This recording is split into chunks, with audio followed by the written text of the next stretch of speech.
From an existing rib, the woman was formed.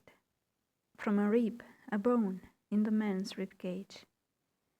To the ears of some women, these words do not fall well into their hearts, just as the words of the woman was formed from the man, therefore named woman, so to put it, taken from the man. Do not find it offensive, dear children, that the truth is that the woman was born from the man's rib. What is the purpose of this bone, this rib? It's a hole of the rib cage. The rib cage is vital for the life-giving organs, namely the lungs and the heart. Due to the rib cage, they are held together, protected, secure. If you hit this area, the rib takes the blow.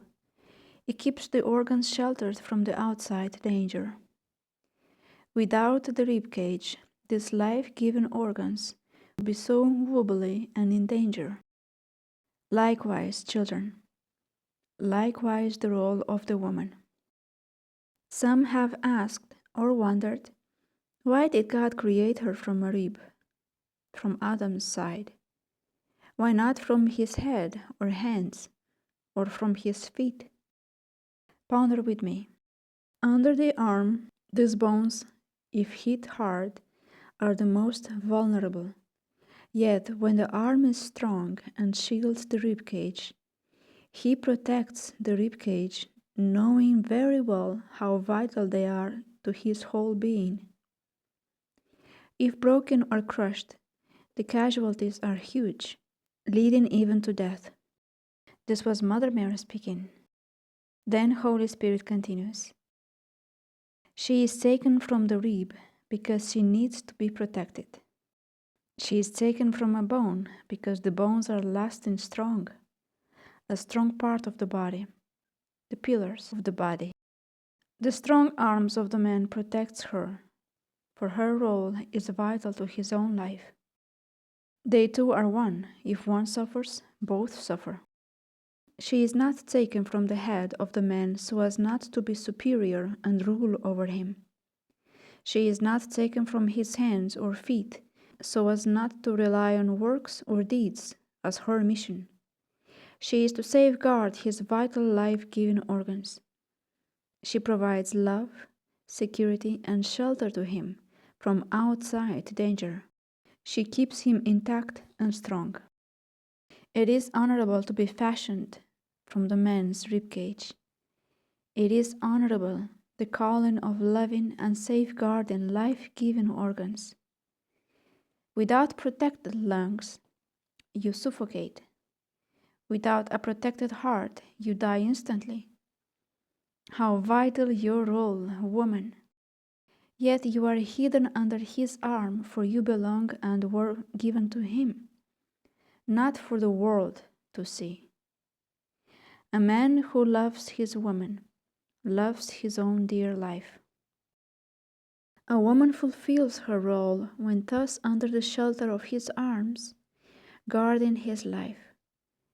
Likewise, a protector of the offspring which spring forth from the two become one. The man keeps the wall of the house intact and standing, and the woman keeps the heartbeats of the house pumping, the air of the lungs healthy. The woman can either support this life or destroy it from within. She has the power to build or destroy. Being self-willed is a gene coming from the self-decision that Eve made. I am not talking about free will, the free choice will which God gave. I am talking about how the two who were one, through the will of one, both were torn apart. Eve has been under the protecting arm of Adam, as she listened to his words, which he told her not to eat from that certain fruit. As long as she remained at his side and listened, their unity as one lasted. But then when Eve, through the suggestion of the serpent, she makes a choice alone, she stepped outside the protecting wing of Adam, and thus their will became two, who had once been one in all. She made the decision alone, without consulting her wing, her man. And so women have since then a struggle, a high difficulty even today to yield their will to the leading of a man. They have a struggle to remain under the wing of the man.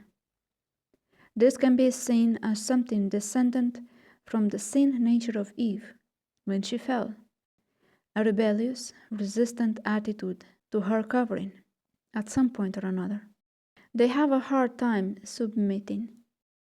This, I mean not submitting to a tyrant. By that I mean submitting to the man God works together with. Mary, being the new Eve, she listens, remains and fulfills the role of protection for the life-giving organs. Her house flourishes. It enlarges itself to a fragrant garden even. The handmaid of the Lord does not mean to be oppressed by the hands of those she is given to, as a tool to be used only. Eve and Mary both had free will. This is a gift God gives to every human being. Both made a choice, and by their choice you see the fruit they brought. Every woman has a free will, just as every man has one too. It is a gift both have from God, their Creator. It is the same nowadays.